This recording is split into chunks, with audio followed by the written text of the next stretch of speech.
20 American trucks that absolutely nobody wants. Dealers are slashing prices by thousands of dollars, but customers are still walking away. These trucks are sitting on lots for months, while dealers lose money every single day. Here are the American trucks that even desperate pricing can't save. The GMC Hummer EV is sitting on dealer lots for an average of 180 days. That's 6 months of a $110,000 electric monster collecting dust, while dealers pay $500 monthly just in floor plan costs. At over 9,000 pounds, this truck is so heavy it can crack residential garage floors. The electricity consumption is so extreme, it actually produces more emissions than some gas trucks when you factor in grid electricity sources. Dealers are now offering $15,000 discounts just to move inventory. The Hummer name was supposed to bring instant recognition, but it actually hurt sales. Many buyers associate Hummer with military excess and poor fuel economy. The electric version weighs more than two regular pickup trucks combined, making it illegal to drive on many bridges and parking structures with weight restrictions. The Ford F-150 Lightning was supposed to revolutionize the truck market. Instead, it's sitting on lots for 90 days on average. Ford originally advertised a $39,000 starting price, but the current base model starts at $54,995. Real-world range when towing drops by 50% or more, making this truck useless for actual truck work. Dealers report customers walking away after test drives once they realize the limitations. Even with federal tax credits and manufacturer incentives totaling over $10,000, these trucks aren't moving. Ford bet everything on electric trucks, but traditional truck buyers aren't ready for the compromises. The Lightning needs special charging equipment that costs thousands more to install. Many customers discovered their home electrical systems can't handle the charging requirements without expensive upgrades.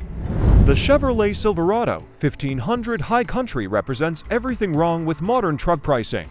Starting at $70,000, it offers an interior that feels 20 years behind the competition. Hard plastics dominate surfaces where Ram and Ford use soft-touch materials. Despite the fresh exterior redesign, dealers report these sitting for over 120 days.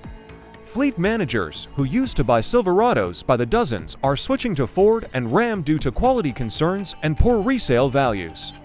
General Motors spent billions redesigning the Silverado but focused on the wrong things. The exterior looks modern, but the interior feels cheap at any price. The infotainment system crashed regularly, and the build quality issues have become legendary among truck forums.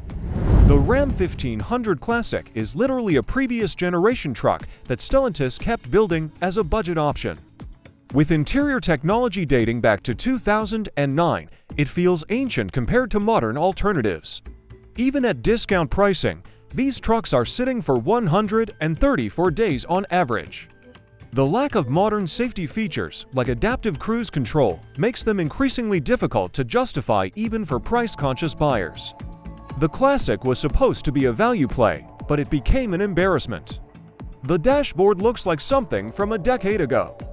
The seats are uncomfortable, and the ride quality is harsh compared to the current Ram. Even commercial buyers are choosing competitors over this outdated truck. The Ford F-150 Platinum starts at $75,000, but can easily reach $90,000 with options. Despite the premium pricing, reliability ratings have declined significantly compared to previous generations. Consumer Reports shows increasing electrical problems and transmission issues.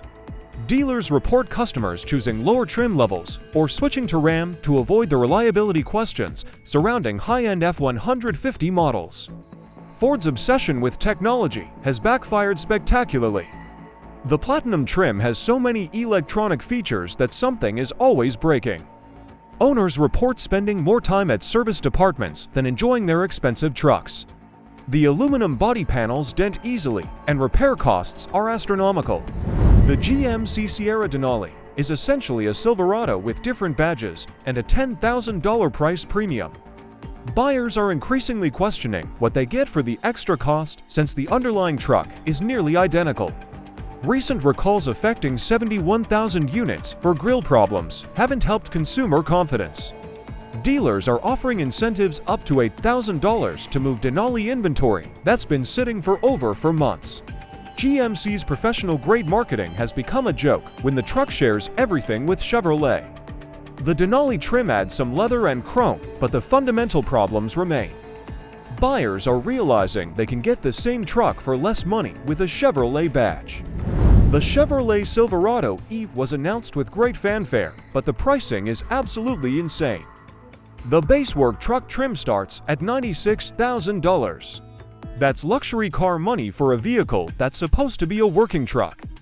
General Motors has delayed production multiple times, and the few units reaching dealers are sitting untouched. Fleet buyers who were initially interested have moved to Ford's electric options due to more realistic pricing. The Silverado EVE represents everything wrong with GM's electric strategy. They took their worst-selling truck and made it electric with luxury car pricing. The target market doesn't exist. Work truck buyers want affordable vehicles, while luxury buyers don't want Chevrolet badges. The Ram 1500 Limited can easily reach $80,000 when fully loaded. While Ram pioneered the luxury truck segment, competitors have caught up while Ram's pricing has continued climbing without corresponding improvements. The truck is now in its 5th year without major updates. Dealers report customers choosing Platinum F-150s or Denali Sierras that offer similar luxury at lower prices. Ram got greedy with limited pricing and forgot what made them successful. The truck feels dated compared to fresher competition. The Uconnect infotainment system is glitchy and the interior materials don't justify the premium pricing. Even loyal Ram customers are shopping elsewhere. The Jeep Gladiator should have been a home run combining Wrangler capability with truck utility. Instead, sales dropped 47.7% last year. The truck's 137-inch wheelbase creates terrible on-road manners. Highway driving is miserable with vague steering, excessive whine noise, and a bouncy ride. Starting at $41,000 and climbing past $60,000 for loaded models, buyers expect better daily driving comfort at these price points. The Gladiator proves that just adding a truck bed to a Wrangler doesn't create a good truck. The compromises are too severe for daily use. The fuel economy is terrible, the payload capacity is limited, and the ride quality makes commuting a punishment. Jeep should have started from scratch instead of stretching a Wrangler. The GMC Canyon AT4X can cost over $55,000 when optioned. That's full-size truck money for a mid-size vehicle with significantly less capability and space. Dealers report the Canyon sitting for 103 days on average. The nearly identical Colorado starts $3,000 to $5,000 less, making the GMC Premium impossible to justify for most buyers. The Canyon represents badge engineering at its worst. GMC changed the grille and added some trim pieces, then charged thousands more for essentially the same truck. Buyers aren't stupid, and they're rejecting this obvious money grab. The AT4X trim adds off-road capability that most buyers will never use. The Chevrolet Colorado ZR2 regularly exceeds $50,000 with options. At that price point, buyers can get a full-size Silverado with more capability, space, and better resale value. The elimination of base trim levels has pushed Colorado pricing into territory where it competes with vehicles that offer significantly more truck for similar money. Dealers are offering substantial incentives just to move inventory. Chevrolet killed the affordable Colorado and replaced it with this overpriced mid-size truck. The ZR2 has impressive off-road hardware, but most buyers just want a practical truck for daily use. The pricing makes no sense when a Silverado costs almost the same money and offers much more utility. The Ford Ranger Lariat starts at $45,000, just $2,600 less than a base F-150. For that small difference, buyers get significantly less space, capability, and status with the smaller truck. Ford miscalculated the midsize market by pricing the Ranger to close to the F-150. Dealers report customers regularly switching to F-150s once they see the minimal price difference. The Ranger was supposed to capture buyers who wanted something smaller than an F-150, but Ford's pricing strategy killed that market. Why buy a cramped midsize truck when you can get America's best-selling truck for barely more money? The Ranger has become pointless in Ford's own lineup. The Lincoln Navigator represents luxury truck excess at its worst. Starting at $76,000 and climbing past $100,000, it offers terrible fuel economy and questionable reliability. The truck-based SUV gets single-digit fuel economy in city driving. With gas prices remaining elevated, these vehicles are sitting on Lincoln lots for over 6 months. Dealers are offering massive incentives just to move aging inventory. Lincoln tried to create a luxury truck, but forgot about practicality. The Navigator is too big for most garages, too thirsty for most budgets, and too unreliable for most owners. The target market has moved to more efficient luxury SUVs that don't require premium fuel and constant repairs. The Cadillac Escalade XT, the few remaining pickup versions, represent automotive archaeology. Production ended years ago, but some dealers still have new old stock sitting on lots. Parts availability is becoming problematic and resale values have collapsed. These represent the worst of both worlds: luxury car maintenance costs with truck depreciation rates. The Escalade XT was a solution looking for a problem. It combined Cadillac luxury with truck utility, but satisfied neither market. Luxury buyers wanted SUVs, while truck buyers wanted actual capability. The Avalanche-style midgate was gimmicky, and the build quality was questionable even when new. The Ford F-150 Raptor R starts at $109,000 for what is essentially a track toy disguised as a pickup truck. The supercharged V8 delivers incredible performance, but terrible fuel economy and questionable daily usability. Most buyers who can afford this truck already own multiple vehicles. The limited market has created a situation where these sit on dealer lots for months despite their exclusivity. The Raptor R represents Ford's complete disconnect from reality. They took their most capable off-road truck and turned it into a six-figure status symbol. The supercharged engine requires premium fuel and gets single-digit fuel economy. It's too extreme for most buyers and too expensive for enthusiasts. The Ram TRX was the answer to Ford's Raptor, but at $90,000 plus options, it's priced itself out of most markets.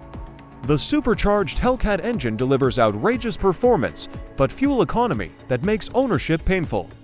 Real-world fuel economy often drops into single digits. With the current economic climate, even wealthy buyers are questioning spending luxury car money on a gas-guzzling pickup truck. The TRX proves that more power isn't always better. The Hellcat engine is impressive, but completely impractical in a truck. The fuel costs alone make ownership painful, while the extreme performance is unusable on public roads.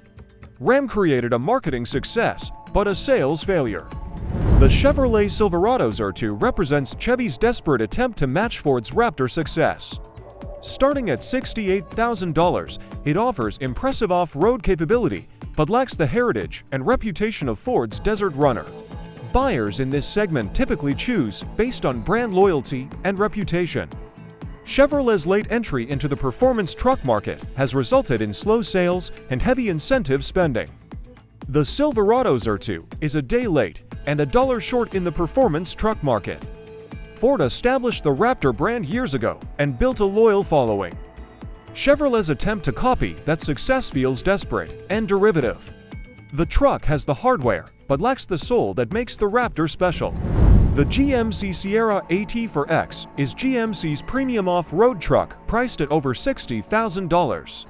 It offers genuine capability, but struggles to differentiate itself from the cheaper Chevrolet Colorado Z2 or more established Ford Raptor.